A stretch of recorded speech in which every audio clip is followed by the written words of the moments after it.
follow the footpath using what? Using your torches and your friends.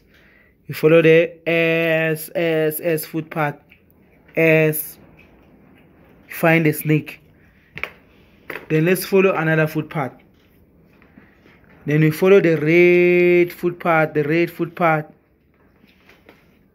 Hey, we find an elephant.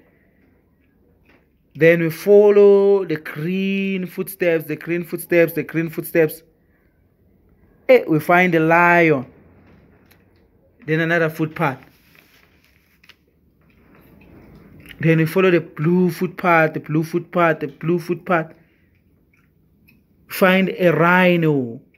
So how many animals did we find? We found rhino, elephant, lion, and a snake.